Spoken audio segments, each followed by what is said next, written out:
September 23, 1862, 2:47 p.m. Clinton Hill, Cariboo Trail, British Columbia.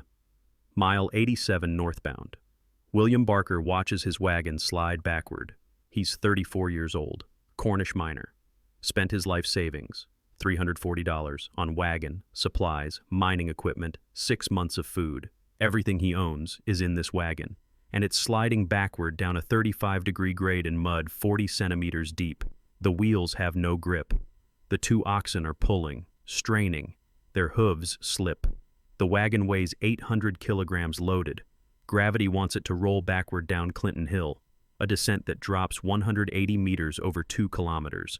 If the wagon breaks free, it'll accelerate, crash, destroy everything, and William will be stranded 650 kilometers from Victoria with no supplies, no equipment, and winter arriving in 6 weeks. He grabs the wheel brake, cranks it. The friction isn't enough. The wagon keeps sliding. He can hear other men shouting. 15 wagons behind him on the same grade, all stuck, all sliding. This is the Cariboo Trail in September 1862, the road to the goldfields, the road that promised fortune, the road that's killed 1,500 people in 2 years. And William Barker is about to become number 1,501 unless he figures out how to stop 800 kilograms of wagon on mud-slicked rock. The Cariboo Gold Rush started with a lie. Not intentional, just optimistic, exaggerated. Gold discovered in 1859 on the Horsefly River, 650 kilometers north of Victoria. Initial reports. Rich deposits, easy access, fortunes waiting. By 1860, 30,000 prospectors had arrived in British Columbia, most from California where gold was depleting, some from eastern Canada, some from Europe and China. The problem? Access. The gold fields were 650 kilometers inland. Time equals 300 milliseconds greater than through coastal mountains, interior plateau, and canyon country. No roads, no trails suitable for wagons. The existing indigenous trails were footpaths, functional for people traveling light, impossible for prospectors hauling equipment. The prospectors came anyway. In 1860, approximately 5,000 men attempted to reach the Cariboo goldfields. They followed the Fraser River Canyon, a route later called the Death Canyon. Narrow paths carved into cliff faces, river crossings with no ferries, avalanche zones. The journey took 6 to 8 weeks. Of the 5,000 who attempted it in 1860, time equals 400 milliseconds, approximately 400 died en route. Disease, accidents, drowning, exposure. The British Columbia colonial government recognized the problem. If prospectors couldn't reach the goldfields, they couldn't extract gold, pay taxes, or stimulate economy. The solution?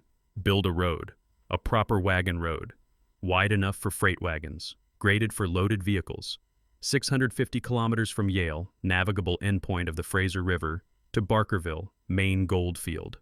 Governor James Douglas approved the project in 1861. Budget, £75,000. Approximately $15 million today. Timeline, 2 years. The Cariboo Wagon Road would be the longest road project in British Columbia history, and the deadliest. Construction started May 1861. The engineering challenge was immense. The road had to climb from Yale at 40 meters elevation to the interior plateau at 1,200 meters, traverse the plateau, then descend into Cariboo goldfields. Terrain included vertical canyon walls requiring road to be blasted from solid rock, river crossings requiring suspension bridges, unstable slopes requiring retaining walls, and sections through dense forest requiring clearing and grading. The construction workers were Chinese laborers, approximately 6,500 men recruited from California and China, paid $1 per day compared to $2.50 for white workers. Assigned the most dangerous work: rock blasting, cliff face construction, bridge anchoring. They used black powder explosives, unstable, dangerous, prone to premature detonation. Safety equipment, none. Safety procedures, minimal. The deaths started immediately. May 17th, 1861, first construction fatality. Chen Wei, age 27, killed by premature explosion while drilling blast hole in canyon wall. His body fell 90 meters into the Fraser River, never recovered. May through December 1861, 87 confirmed construction deaths. Causes: explosions, 34 deaths, falls, 28 deaths, rock slides, 18 deaths, drowning, 7 deaths. The road advanced slowly. By December 1861, construction had completed 47 kilometers, Yale to Boston Bar. Average progress, 7 kilometers per month. At that rate, completion would require 93 months, nearly 8 years. The government accelerated the schedule, hired additional workers, increased blasting operations, reduced safety protocols further. 1862 brought worse death tolls.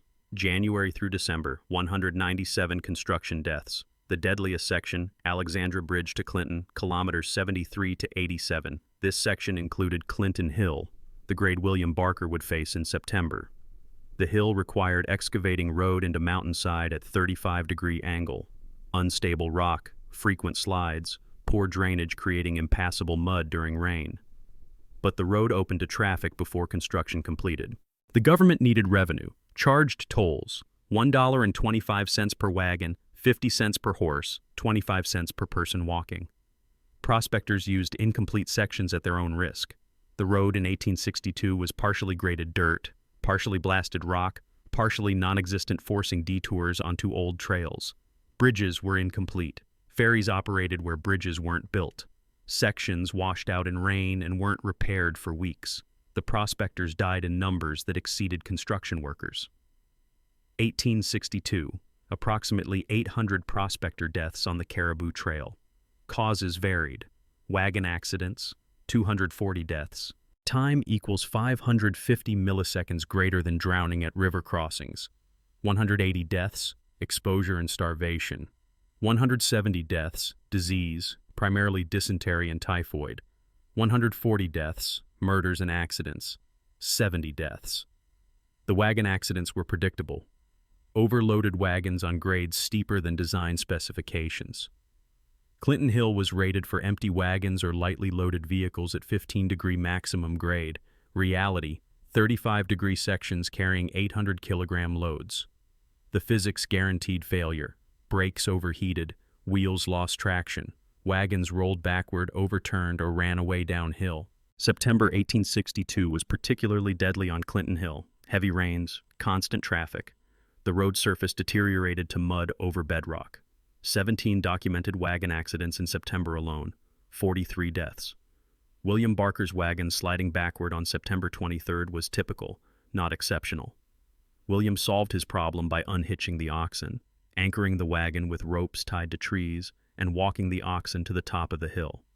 Then he returned, used a block and tackle system to winch the wagon upward incrementally. Process took 11 hours. He reached the top at 1:30 a.m. on September 24th. Continued north. Time equals 1,350 milliseconds greater than reached Barkerville, October 14th. Found gold. Made his fortune. Became one of the Cariboo's wealthiest miners. But he remembered Clinton Hill. In his journal he wrote, "Saw 3 wagons fall. Saw men crushed. Saw fortunes destroyed in seconds. I survived through luck, not skill. That hill is built on death." If you want to see how 30,000 prospectors attempted the deadliest road in Canadian gold rush history and why 1,500 never returned, hit that like button. It helps us share these forgotten tragedies. Subscribe if you haven't already. Back to the Cariboo Trail. The death toll varied by season. Summer brought drowning deaths. River crossings swollen by snowmelt. Fraser River ferries operated at capacity. Overloaded. Unsafe. July 14th, 1862. Ferry capsized near Spuzzum carrying 23 prospectors. All drowned. Bodies recovered, 11. The rest swept downstream. Autumn brought exposure deaths. Prospectors racing to reach goldfields before winter. Underestimating journey time. Running out of supplies. The trail from Yale to Barkerville required 21 to 28 days for experienced travelers with adequate supplies. Inexperienced prospectors often needed 35 to 45 days. Food ran out. Time equals 1,450 milliseconds / water contamination caused dysentery. Weakness led to exposure. Winter brought the worst deaths. Hypothermia, frostbite, avalanches. The road closed November through April. Impassable snow. But prospectors ignored warnings. Desperate men attempting to reach goldfields, carrying minimal supplies to move fast. The cold killed efficiently. December 1862 through March 1863, 94 confirmed deaths from exposure. Most bodies weren't found until spring thaw. Spring brought disease deaths. Melting snow contaminated water sources with waste accumulated over winter. Time equals 1,600 milliseconds greater than typhoid outbreaks. Dysentery epidemics. No medical facilities between Yale and Barkerville, 650 kilometers with no doctors, no hospitals. Sick prospectors died on the trail. Their bodies were buried in unmarked graves. Wooden crosses, no names, forgotten. The Chinese workers faced additional dangers. Racism meant they received least assistance, worst campsites, and were blamed for disease outbreaks. When typhoid struck construction camps in spring 1863, Chinese workers were quarantined forcibly. 57 died in quarantine from disease and starvation.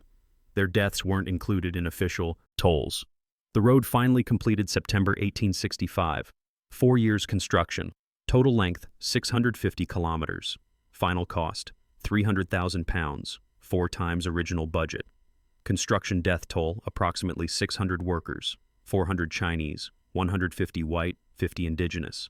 Prospector death toll, 1861 to 1865, approximately 900. Total, 1,500 confirmed deaths. Estimated actual toll, including unrecorded deaths, 2,000 to 2,500.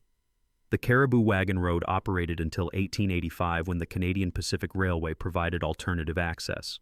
The road fell into disrepair. Sections were maintained, most abandoned. Modern Highway 97 follows portions of the original route, Yale to Cache Creek particularly. Drivers on Highway 97 are often unaware they're traveling a road built on 1,500 deaths. William Barker died in 1894, age 66, wealthy from Cariboo gold. Before he died, he funded a memorial in Barkerville Cemetery, not for himself, for the unnamed dead. Inscription: to those who sought fortune on the Cariboo Trail and found only death, may they not be forgotten. The memorial lists no names, because most names were never recorded. The gold, extracted from Cariboo fields 1860 to 1885, approximately $50 million, roughly $1.5 billion today. The human cost, 1,500 to 2,500 deaths on the trail. The mathematical cost per life, $33,333 in 1865 dollars. Government and prospectors accepted this ratio. Fortune justified death. Economic development required sacrifice. The dead were unfortunate but necessary. Some things don't fit on memorials. You can't engrave the specific mud that caused William Barker's wagon to slide backward on Clinton Hill while 3 other wagons fell and killed their owners. You can't memorialize the calculation Chenway made, accepting $1 per day to drill blast holes in rock faces because feeding family in China mattered more than personal safety. You can't capture the 94 men who died from exposure winter 1862 to 1863 because they believed gold was worth dying for. But here's what remains. The Cariboo Trail existed because economic development mattered more than human life. 1,500 people died because building the road quickly cost £300,000 but saved the government from building it safely, which would have cost £500,000 and taken 6 years. The mathematics favored speed. The dead were acceptable costs. Highway 97 runs through British Columbia today. Modern, paved, safe. Drivers travel Yale to Barkerville in 6 hours. No deaths, no danger. Exactly as it should have been in 1861. But it wasn't. Because 1,500 lives were cheaper than proper engineering, and only became expensive enough to matter after fortunes were extracted and gold rush ended. The trail is gone. The wagon road decayed. Portions remain. Tourist attractions, historic sites, hiking trails. And the 1,500 dead are buried along 650 kilometers, some in marked graves, most unmarked, all forgotten except by descendants who remember names. Time equals 400 milliseconds that official records never recorded.